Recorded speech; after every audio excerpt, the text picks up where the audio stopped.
only thing na we're waiting for is the Filipino people will rise up under arms, hindi yung under arms, will rise up with arms kasi nag-surrender na siya. Kuha nyo? Nag-surrender na siya. Walang mangyayari sa peaceful rally. And yung mga leader, masisira yung, mababawasan yung kanilang kapital, yung image nila. Baka di nga makinig tong mga tao eh. Di nila mapigil. Ano yan? Rebellion yan. Sabi yun ng mga leader. Wag yan, wag yan. Putang PI, sarili mo lang iniisip mo eh. Inisip namin bayan. O, ganun ang sasabihin ng mga tao. Kasi, nung I have gone around and asked people, sobrang galit talaga. Iba yung nag-rally ako peacefully, praying for the health of Duterte, ganon-ganon. Pero iba yung after praying and then nothing is happening, bring him home. Ano? Wala pa, tinatawanan pa. Nagpapalabas pa sila ng mga troll na at mga bayaran o yung mga pro-government, pro-bongbong. You see, dapat lang, ang dapat dyan, guilty talaga. Yung ganun-ganun ba? Lalong nagbi-build up yung galit ng tao. Stupid move, government. Stupid move, bongbong. Tamba. Lalo yung ginagalit yung tao. Galit na nga eh. Ngayon, ang style naman ni Amy, nagko-conduct ng Senate hearing to dampen. Binubuksan yung takip ng kaldero. Bakit? Kasi ang init, kumukulo na. Tanggalin mo muna, let the steam out. That is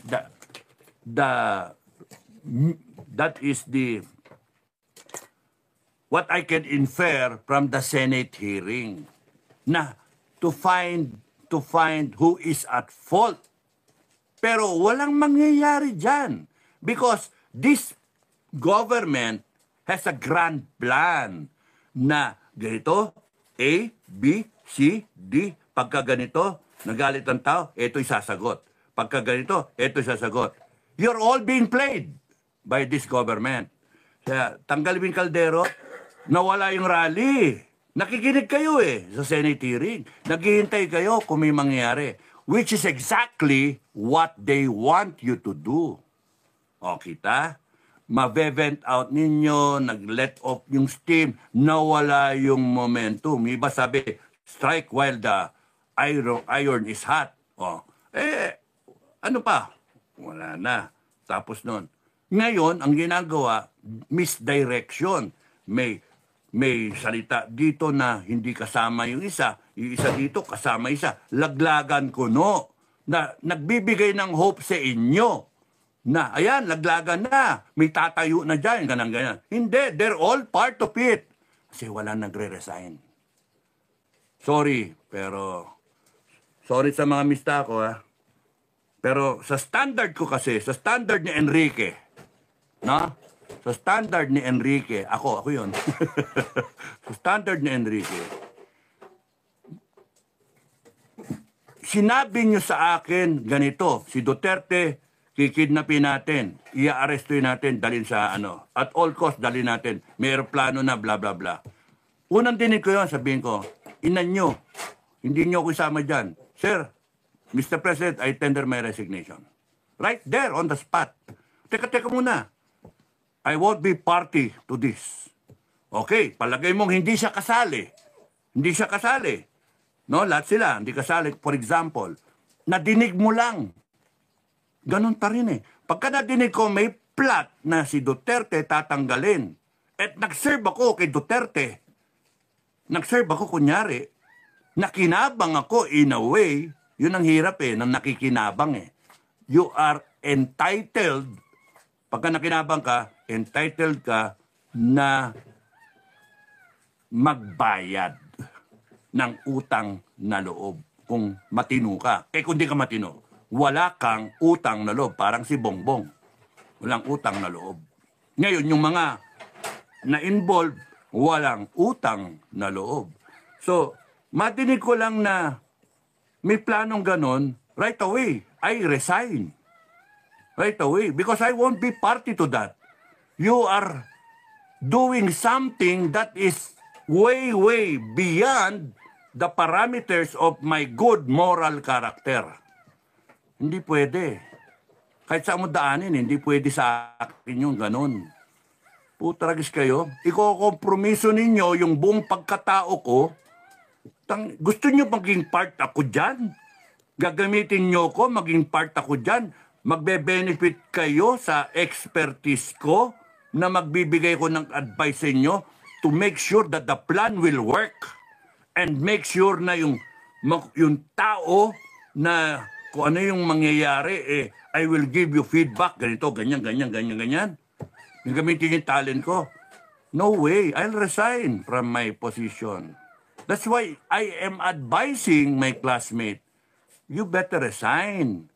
Because that's what I'm going to do, Bok. Mista, that's what I'm going to do. Magkaiba tayo, oo. Yung mga mista, magalit sa akin, oo. No ngayon, nagbigay ako ng advice na tama. Kayo, ano advice nyo? Diyan ka lang. Diyan ka lang. Takbo ka national. tayo mga advice yan, oh. Kasi nga, mali. Mali. Kung ako nga walang pakinabang dun sa matanda, kalimutan niyo yung Duterte. 80 anyos. Mataas ang sugar. Di niyo binigyan ng doktor. Puta.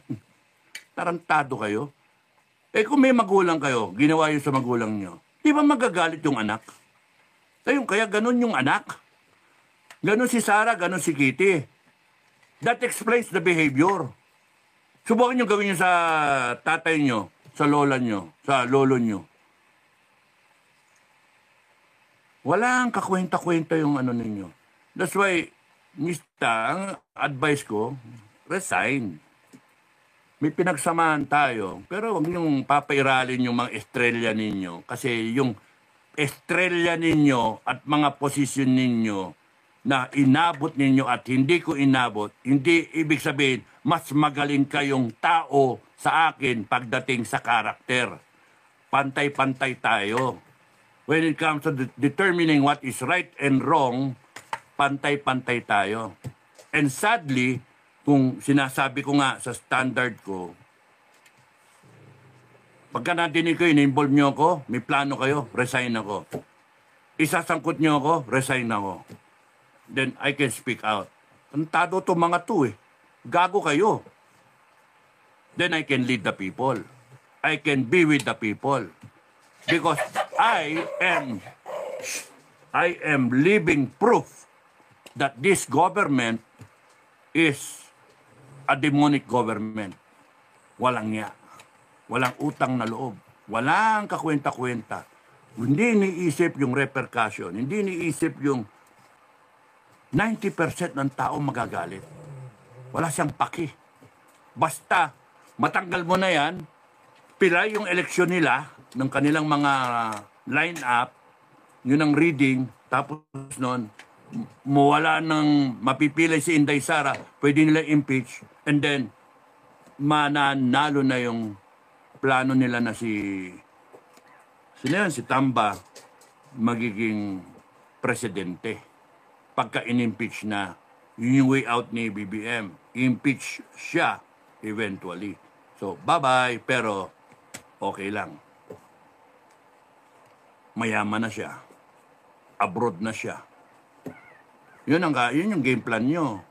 Pero the Filipino people will not take it sitting down. 90% of the Filipinos are angry. No? 90%. Yan mali yung... Kaya nga sa akin, para to cut it short, wala yung kwento-kwento na yan, lahat yan. Drama lahat yan. Drama lahat yan. Misdirection. Para guluhin yung utak ninyo. No?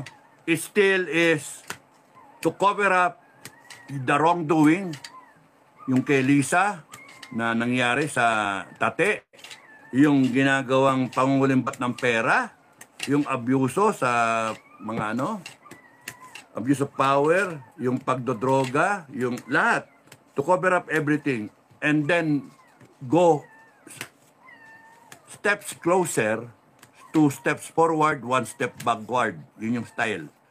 So, 2 steps forward, magwi-withdraw sila, 1 step backward. Para kayo, o nga, no? Relax muna tayo, magpahinga tayo. Next plan ulit. Hanggang eventually, you have used up the patience of the Filipino people. And they will just cower in disbelief that this is happening sa bansa natin and sasabihin nila, wala ng pag-asa. Kaya mo na, talo na tayo. Mawala na yung spirito ng paglaban, pagtayo ng taong bayan. Kaya nga, ewan ko, tama yung one time, big time. Tama yun. Ang problema, yung mga leader, kanya-kanyang agenda. And kung kanya-kanyang agenda ang mga leader ng mga grupo, yung iba, eleksyon ang iniisip. Yung iba, ang iniisip, kung nandyan si Inday, magpapalakas sila. Yung iba, iniisip, tanggalin si Inday. At maghunta. Ang gulo natin. Make up your mind. Basta kami sa FGF, of which I am no longer a part of, sa FGF, ang posisyon, constitution. Majority of the Filipino people. Inday Sara is the successor. Yun yung ano. So, if the Filipino people will rise up one day and then stand up for country and people, then the FGF will be there. Not to lead, but with the people.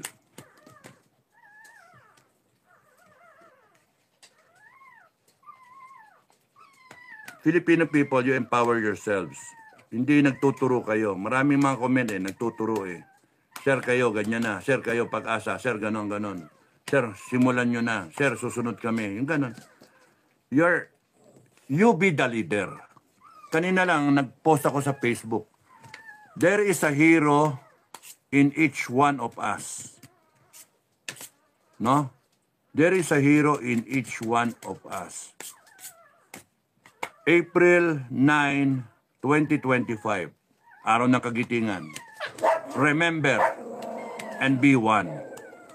So, ang sinasabi ko, huwag niyong iaasa sa mga politiko, huwag niyong inaasa sa ibang tao, sa leader. Iasa ninyo sa sarili ninyo. Gusto niyo ba ang bansa natin maging drug addict, narco, communist state? Gusto niyo ba paikot-ikot another 40 years sa desyerto?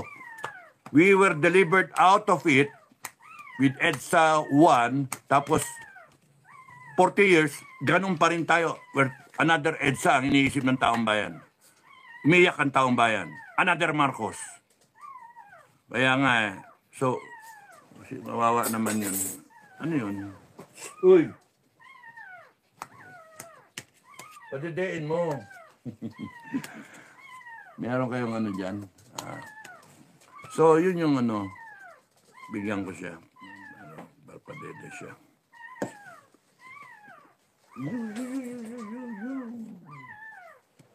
So, para tumayo kayo, yun yung ano doon. Empower yourselves. Isang Pilipino, pagsamahin mo, milyon na Pilipino. Naghihintay kayo ng AFP. Paano kung dito may AFP tsaka PNP? Wala na. Good luck, abutin kayo 2028. And then what? Surrender na lang. Ganyan talaga. Mag-abroad na lang iba. Ibang OFW. Hindi na uwi. Doon na lang mag-settle. Kaya nga, pangit. Pangit talaga. Okay. Constitutional crisis na tayo ngayon because the government is the one violating the Constitution. Betrayal of public trust, life, liberty, and property. Simula pa nung KOJC, gano'n na. Simula nung ginawa ng Congress yung banat nilang yes or no, yes or no. Doon pa lang, ano na You have a government now and government officials sincerely violating the Constitution. And tayong mga kababayan, we are being silenced. Yung mga Facebook account, yung mga troll, sinisiraan tayo, gumagawa ng kwento, yung mga tao kinakasuhan to silence us. Ang mali nila, hindi nila nabasa ng tama eh. No, hindi nila nabasa. Kaya matindi ngayon yung rebound ng tao. Kaya ako nagwawarn sa government para maiwasan yung gulo ba. Pero iniwasan ko yung gulo para both sides hindi magkasakitan. Hindi ako nananakot dahil sa gusto ko na gano'n na mangyari. Hindi, gano'n na mangyayari. No? Kung ang gobyerno hindi kayo naging responsive sa sinasabi ng tao, all they want is bring Duterte home. Try him here. Ganong kahirap intindihin yun. Panay kayo ganyan, ginajustify nyo pa. Meron pa kayo Senate hearing?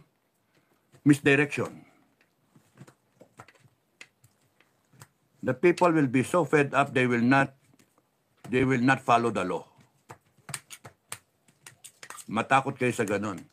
The people will declare a state of emergency. Sinasabi ko na possible mangyari, huwag niyong takutin yung tao, huwag niyong takutin ako. Kahit takutin niyo ako, di ako matatakot. Sinasabi ko yung pananaw ko, mga gunggong, para ma-save kayo. Kasi pagka dumating tayo sa punto na wala ng balikan, hindi na babalik ang tao. Papatayin kayo ng tao, kakatayin kayo. And you will find yourselves in a difficult situation. But it will be part of history. The Filipino people will declare a state of emergency and terminate all of you. They will shut down government agencies. They will reboot everything. Sinong panalo doon? Taong bayan. Because after that will come a better country. Sigurado yun. After that will come a better country. Ngayon, if we will proceed na ganito, walang mangyayari sa bansang Pilipinas. Binaboy nyo eh. Kaya yung tao tatayo. Milyon-milyon yan. Pag tumayo yan at hindi nyo pwedeng takutin, kayong matatakot kasi armado yan na tatayo.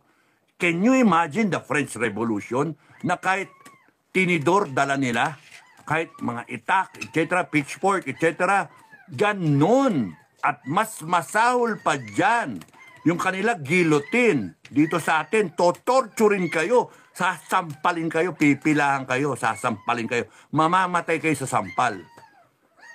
Maghihirap kayo sincerely. Ganun ang mangyari. And you are creating a situation na hindi na makakabalik tayo. It will be part of our history. The Philippine Revolution. Nasabi ko kasi, doon papunta eh. I have a gift of foresight. So, pagka ina-analyze ko, doon talaga papunta ang tao. Tatayo ang tao. Tinataboy nyo sa rally. Hindi nyo binibigyan ng permiso. Dadating ang punto, hindi nahingi ng permiso ang tao. Bakit? Atin naman niyang lahat eh. Public places, atin lahat yan. Tratado kayo, ginogoyo nyo kami. Hingi kami permiso para makapaganda kayo. Hindi na hingi ng permiso yung tao. Kasi yung pagiging orderly ng tao at pagsunod-sunod sa batas, inabuso nyo to satisfy your own interest, to be in power, to continue to rob the people. And you suppress yung freedom ng tao na lahat nanumpa kayo sa Constitution na you will uphold the Constitution. AFP, PNP, yun yung lagi sinasabi, uphold the Constitution. And when the time comes to the people, in fact, they're ready now. They're ready now. Kaya ang ginagawa nyo ngayon, tanggalin yung takip ng kaldero, let off the steam. Ayan, may mga kumakalat sa SOCMED na si Gibo ang involved, hindi involved si Anyo, etc. etc., which makes the people think na ano, tas may Senate investigation, ipapatawag, isasabina yung mga involved, kuno. Niloko niyo yung taong bayan eh.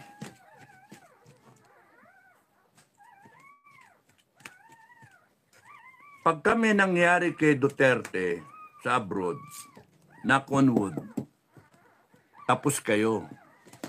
It will be a revolution. Guaranteed yon, it will be a revolution. Pagka umuwi yan dito at may ginawa kayo, yari kayo. Pagka si Duterte ginilty doon, patay kayo dito. You see, kahit saan nyo daanin eh, pababa kayo eh.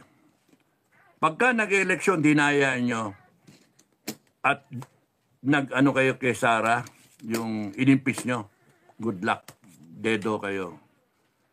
It will still be a revolution. I think it is written sa future ng bansa natin, there's going to be a Philippine Revolution in 2025.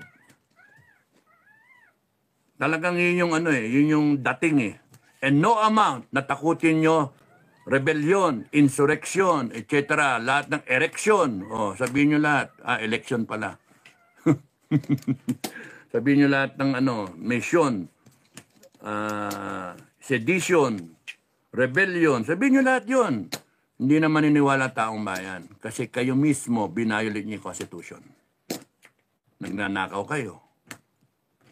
Hindi niyo binibigay yung due process. Yung freedom of expression. No law shall be passed. No law shall be passed. Walang batas ang ipapasa. Abridging the freedom of expression. And here you are now. Walang iya kayo. Natakot niyo yung mga vlogger, tinatakot niyo yung mga leader, nagtatago ngayon si Harry Roque, pati si Ka Eric, di ba?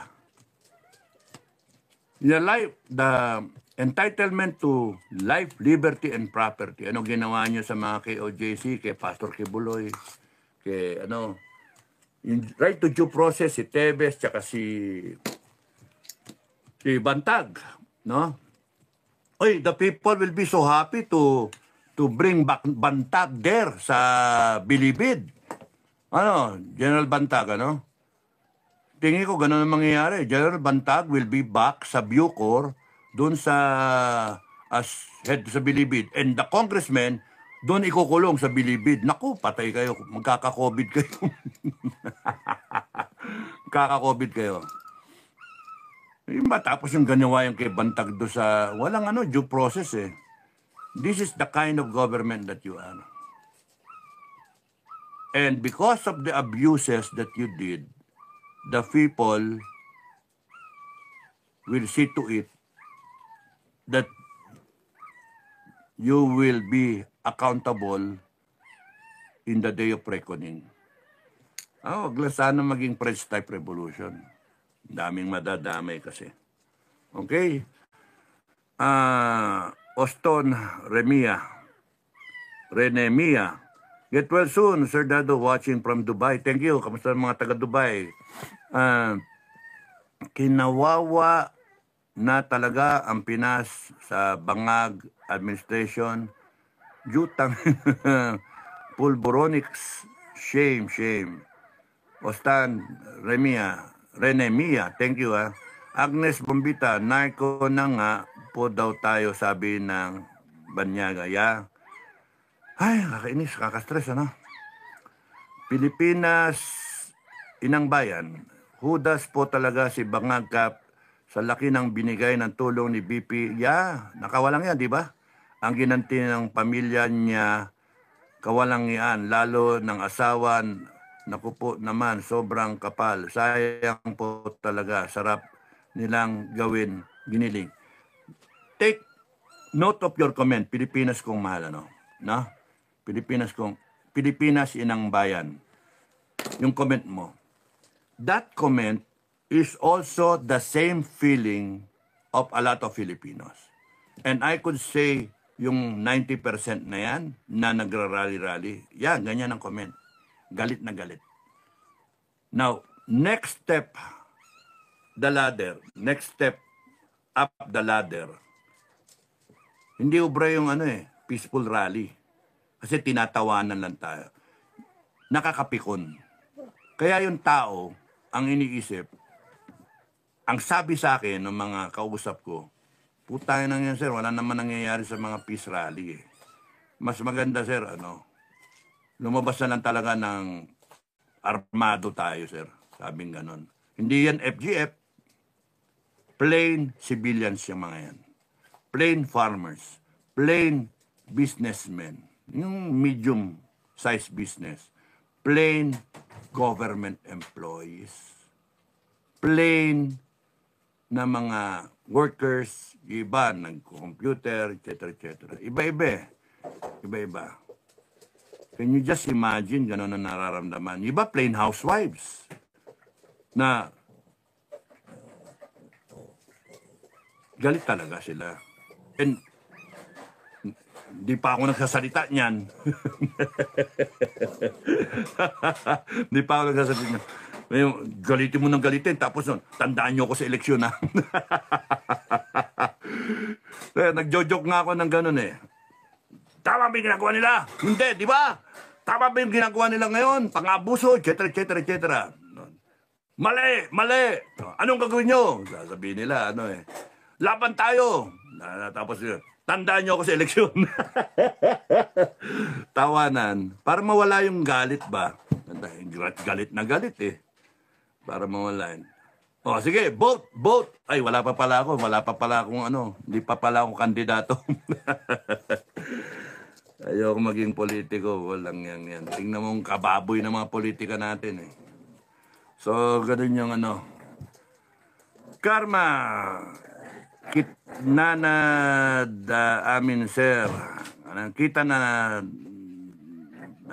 amin sir katusam mani Torere, sir. Ay, ang dami nag-aagawang kay Tore, ha. Sa totoo lang, ang dami nagsasabi, ako dapat ang mauna dyan, ako na ganito, ako yung ganon. Grabe, galit kay Tore. Kaya Tore, my advice to you is, hinay-hinay sa yabang. Hinay-hinay.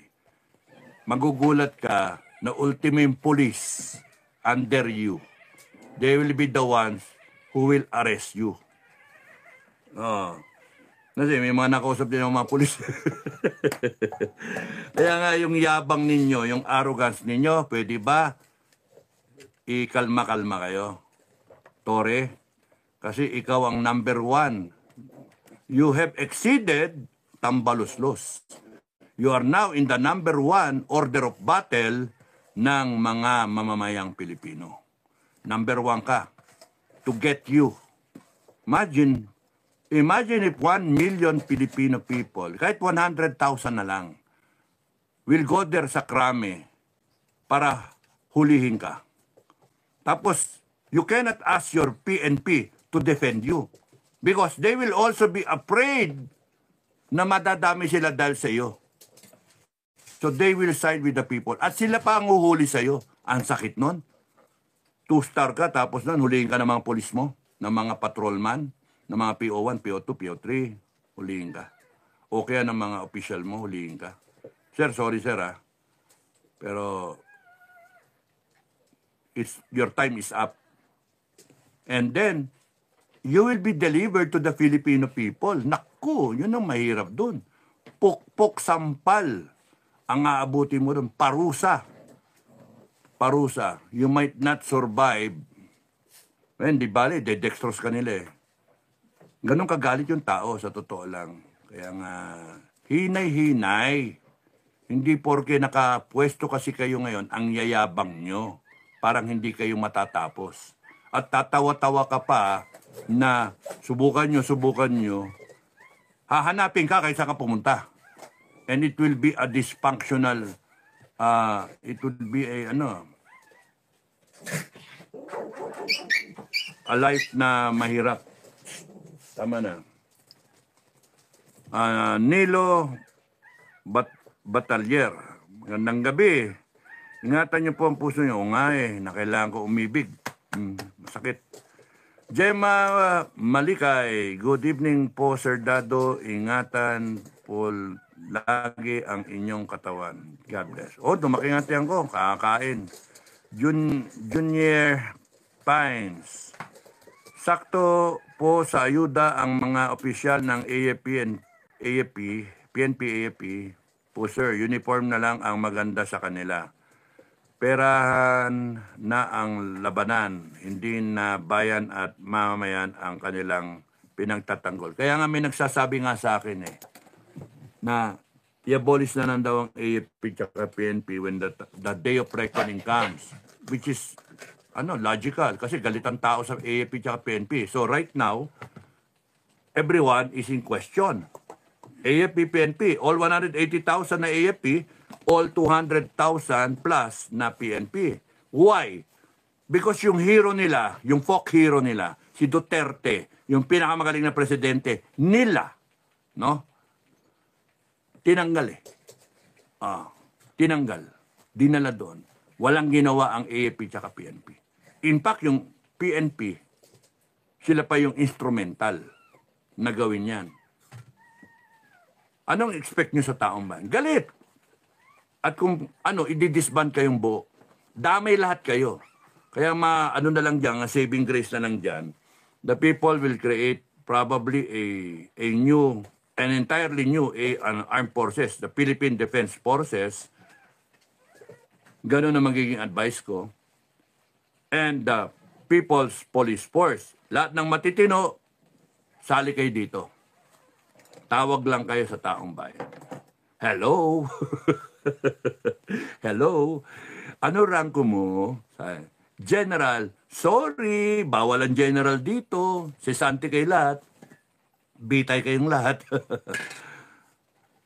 Kidding aside, no? Ganun. Yung mga nag-resign at yung nag-iingay, automatic kayo dito sa bago. One rank higher pa nga Kaya nga, may mga kwento pa na okay lang yung i-retire ang isang so deep, entire classes, i-retire.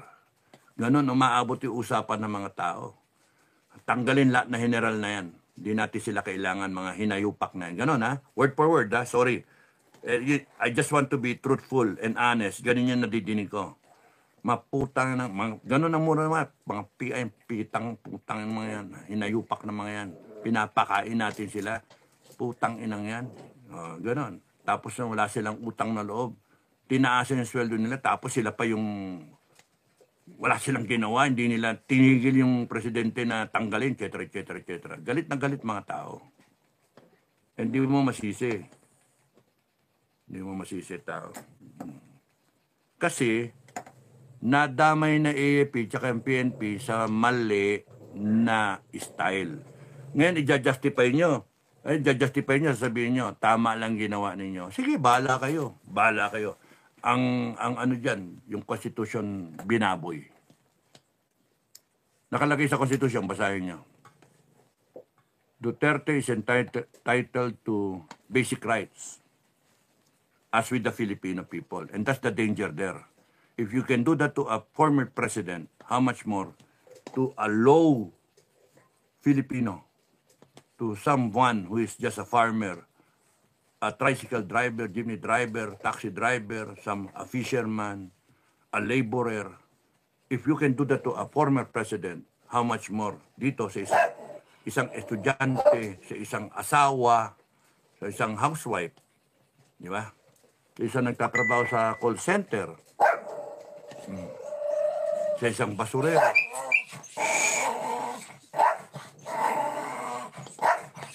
Figaro, no. Figaro. Mami, pakita mo na na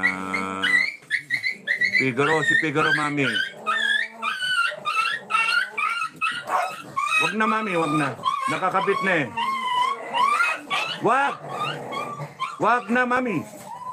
Mami, nakakabit. Nakakabit na. Nakakabit na.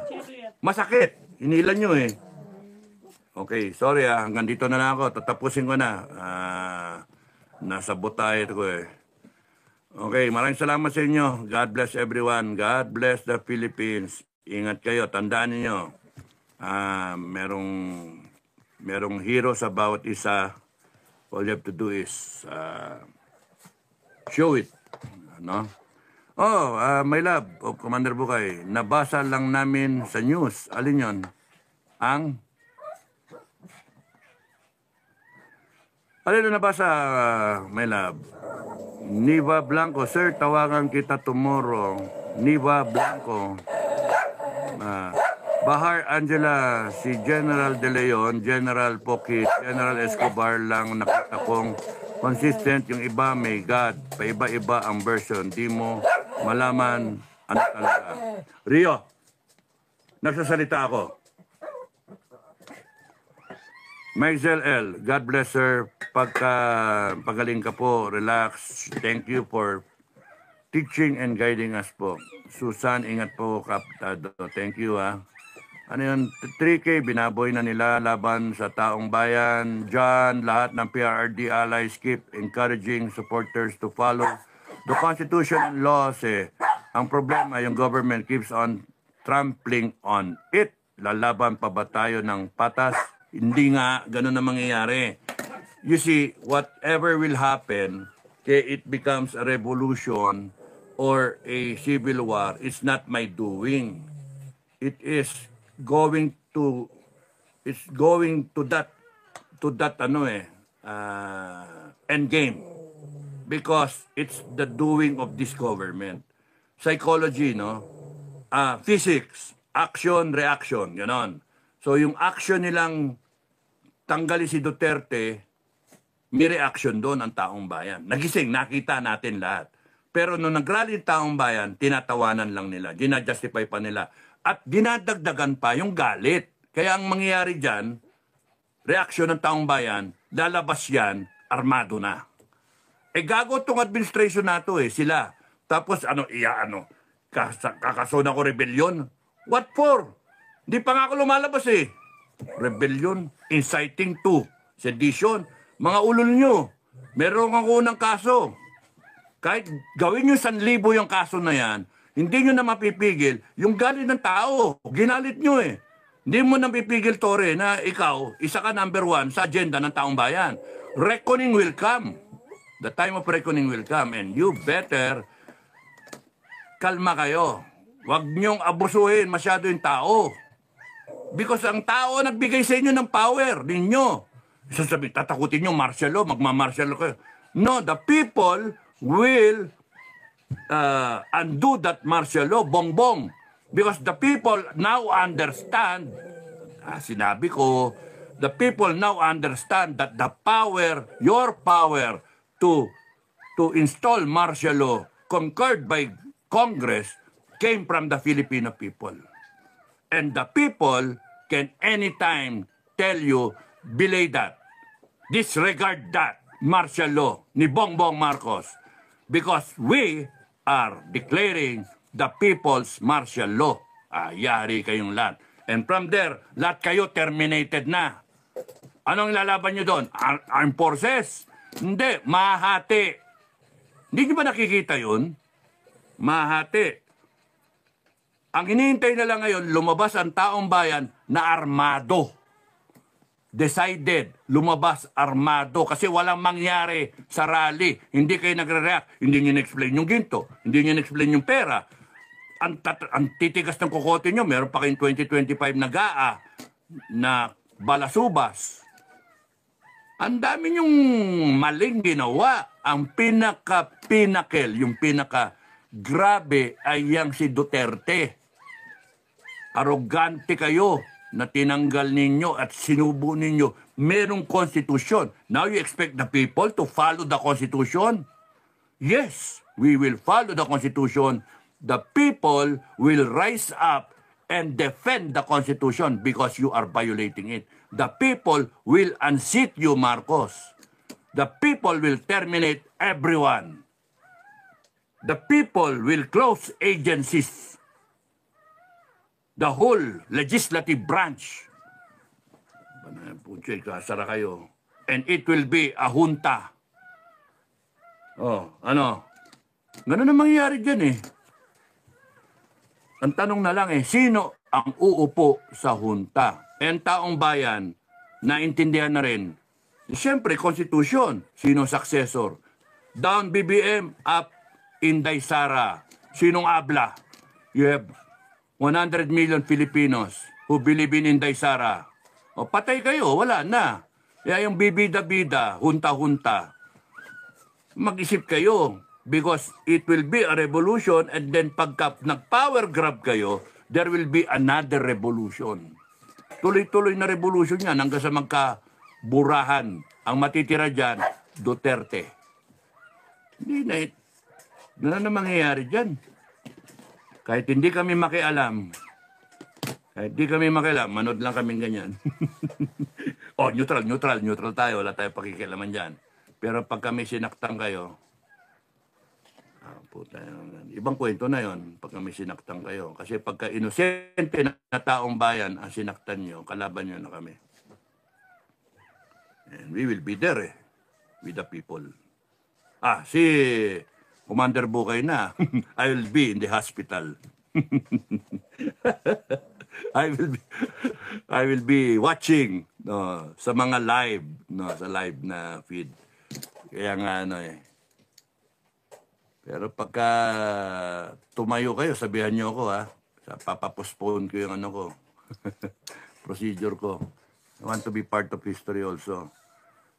Okay, John, lahat ng PRD allies keep encouraging. Okay, sinabi ko na. Rodolfo Bulaon, ang sarap mangarap sana maging totoo. Pwede maging totoo na sa inyo yun. You all rise up, stand up for what you think is right, unite as a people, and then let's claim this country. Let's claim democracy. Di ba?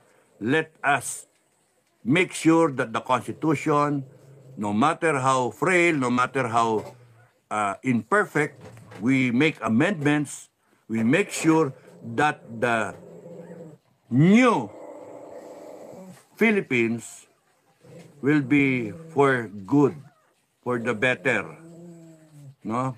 Na may pag-asa tayo and history will prove or will show na tayong henerasyon natin tumayo tayo at nilagay natin ang bansa sa tama.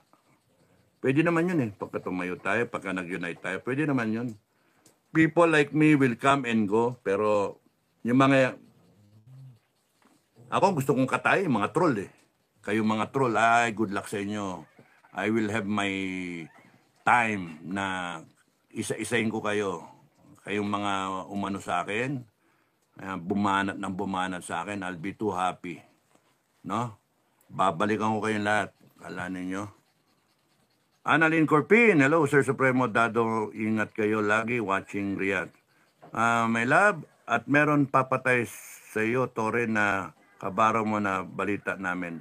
Alam niyo ba, siya nga pala, General Tore, no? May mga ugong-ugong kami na pipick up. Intel, pasa ko na sa'yo. May mga nauna na nag-aano sa'yo na nagbabalak na tirahin ka So, kaya, ingat lang. Mahirap yung kasi mali ka Mali ka. Tapos yung pakita mo pa na bang, ganon. Pag paplanuhan ka ng maigi. May nadidinig na akong ganyan. People are willing to put up reward money just to eliminate you Kaya mahirap yung ganon. Nagiging na yung tao no? Nagiging desperado yung mga tao because ginago ninyo Kaya isipin mo may pamilya ka madadami yung pamilya mo. Shout out sir, Kuya Colas Vlog. Shout out. Recruiters Talking Point. Good evening, Kapdado. Please stay healthy. Kailangan ka ng bagong bansa natin. Pag-upo ni Inday Sara, sana when that day comes, Sara Duterte will appoint you as the Supreme Commander of the People. No. Retired na ako. Maraming mga bata na pwede. Mga classes 1993 hanggang down the line. Kung hindi sila i-retire, no? Kasi isang option yung i-retire lahat Lahat na general, i-retire. Kasi questionably You cannot have an armed forces na bago and then kukunin mo lang yung mga dito na questionably yung mga general No? So, you better make up your minds, cavaliers na nasa active. Better make up your minds. No? It's going to be a shakedown Kung, pero yung si Browner na tumayo as buo yung armed forces, hindi Tapos na ang tao doon. Ano na sila? Linakpasan na nila yan. Right now, ang tingin doon ng tao, pagka ngayon ka mag-withdraw support, General Browner, opportunista ka. No? So, yung binabasa ni Bukay at nung kumakala sa SOCMED, wala si Browner doon. It's Gibo. And then yung sa Air Force. So, ano ibig sabihin nun? Wala si Ed Anyo. So, are you paving the way for a withdrawal of support? Wow, ganda pakinggan, di ba?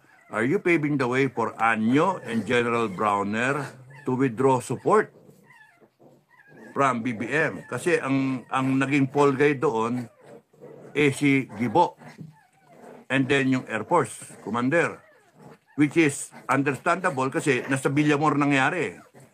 So, walang alam si Browner, walang alam si Ed Anyo. So, if you believe that, then it shows inosente sila and then bigla silang magwi-withdraw of support. Ganon ba ang dating? Preparasyon yan? Well, let's see. Let's see. Pero wag kayong aasa ng posisyon sa taong bayan. Huwag kayo aasa because tainted kayo Noon, alam mo, General Browner, I was even thinking na advise the new government if I'm asked to just give you a post outside, parang exile mo na rin, parang pick any country, embassy, na kung pwede, saan ka pwede, and enjoy the rest of your life there. Di ba? Na doon ka, foreign ka, ambassador, somewhere.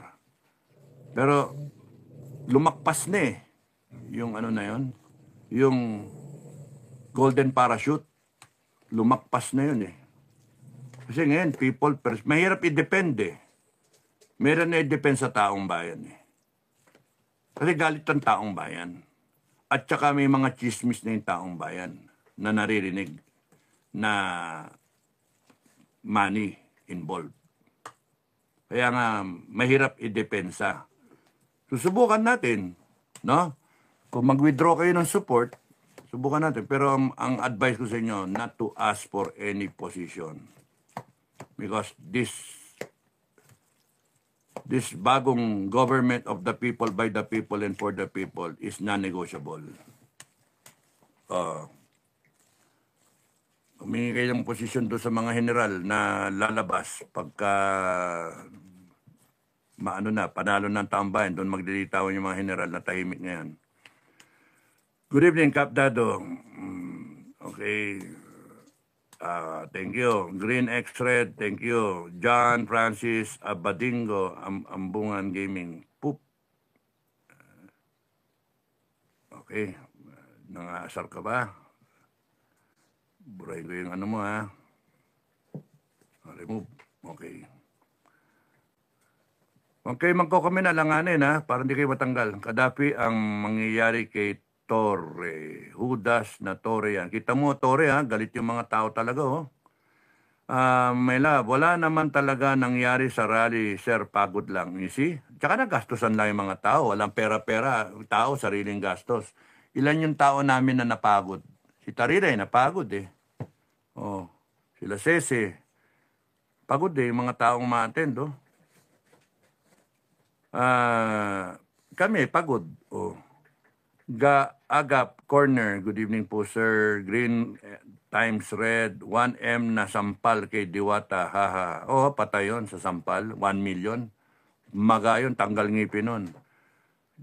Agap Corner, thank you. May Mixel L, pipilahan ng sapak ng taong bayan yan for sure. Iba nga, alam niya, sabi sa